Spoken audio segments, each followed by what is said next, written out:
Hello everyone! Today we are going to be making empanadas with a spicy black bean corn filling, so let's get into it. To start off, let's make our dough. So I already measured out my flour and I'm adding a little bit of salt. Gonna mix this around with a fork to make sure there are no big clumps in the flour and that the salt is well incorporated in there. And then we're gonna add in some cold vegan butter and cold water. Make sure everything is ice cold. This is so important when it comes to making a dough. So I'm only adding in half the amounts that I need to start off. I find it to be a little bit more manageable that way. So I'm taking the back of my fork, mashing it up into pea-sized crumbly bits. And then once I feel like I've got that mixed enough, I'm gonna add in the rest of the butter and water. You can find all the exact measurements in the description box or on my blog. Just gonna mix this up again more with my fork.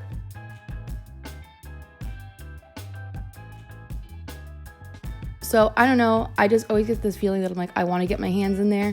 So once I feel that way, I take my rings off, clean hands, and I am just going to start kneading the dough. I like to do it in the bowl first to make sure I get any of that leftover flour that's on the bottom. I can really scrape the bowl, make sure it's kind of coming all together good.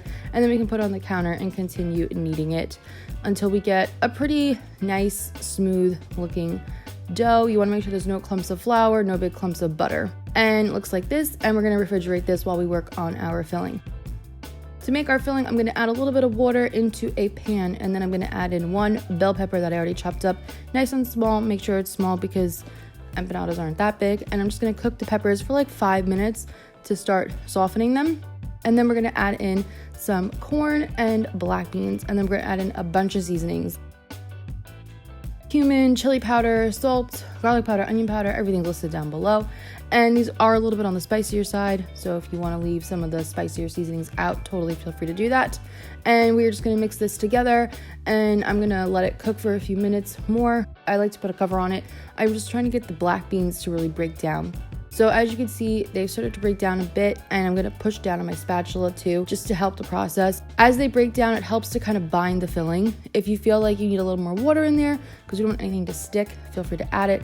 And it's going to look something like this when it's done. The black beans are broken down, and I'm just going to give it a little taste to make sure it's good, how I like it, and it was, so I didn't need to add anything. Then I'm going to take my dough out of the fridge, cut it in half. I'm going to put one half back into the fridge and work with the other just to make sure it stays really cold. It's easier to work with the dough when it's cold. I'm going to put some flour on top, and we're going to begin to roll this out. And actually, when you guys messaged me on Instagram and told me that you could use a pasta machine to roll it out, the dough, if it's hard on you to use a rolling pin, which I never thought of. So that's a good idea if you have trouble with a rolling pin. So I'm going to roll it out pretty thin, and then we're going to take a cup. I just take a big glass and I cut circles out. You can use a biscuit cutter, you could use a bowl, I don't know, you could use whatever you want, but it just depends on how big you want your empanadas to be. So just keep that in mind. And I'm going to cut them all out. We're going to take away the scraps. I have my 4 little beautiful empanada shells. I don't know what to call these. And then I'm going to re-roll my scraps out and repeat the whole process all over again. I got about 18 empanada shells. So now we can make them. So I'm just going to kind of press them out with my hands a little bit just to flatten it a little bit more. And then you can just scoop out your filling. I used about half a teaspoon to a teaspoon of filling. It depended on how big it actually was after I kind of pressed it and what I felt it needed. So I'm adding that on here kind of in a log shape. Then we're going to add in a few pieces of vegan cheese. This is optional, but it melts in the oven and it's nice. Going to fold that over, and then just like how we did our pierogi, I'm kind of taking my ring finger and I'm going to push the filling so it's really in the center. And then we can just take our fork and crimp the edges. And if you feel like it's not sticking together, you can also add a little bit of water to the inside. When you fold it over, it'll stick. It acts like glue. And that's it. We made an empanada. How beautiful.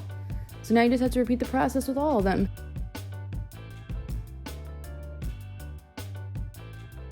Something else that I find helps if you are having trouble crimping and you feel like your fork is getting stuck, to dip the fork in flour. And that's it. So these are them. Aren't they gorgeous? And I'm going to bake these. I don't really like to fry them. So if you want to fry them, you can. But if you want to bake them, you can do that too. I'm going to brush a little bit of almond milk on them. You could brush olive oil or some extra melted vegan butter. But it just helps to kind of brown it on top. And then we're going to bake these in the oven at 375 for about 25 to 30 minutes until they are nice and golden brown. They look like this. The edges have gotten nice and browned up.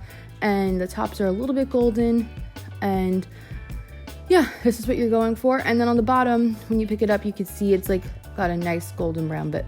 So this is perfect. Now I just wanted to cut in the middle to show you guys what it looks like. So you have this really nice flaky outer layer, and then you see all the filling in there. You see the melted vegan cheese, the corn, the black beans, everything. And these were so good. I paired them with some green onions, and then I paired them with like a ranch dip. I don't know, I just mixed vegan sour cream and ranch dressing together, and that was it. These were amazing. They were so good, and you can freeze them, so it's awesome. As always, full recipes down below and in the blog, and I will see you guys next time. Thank you so much for watching. Bye.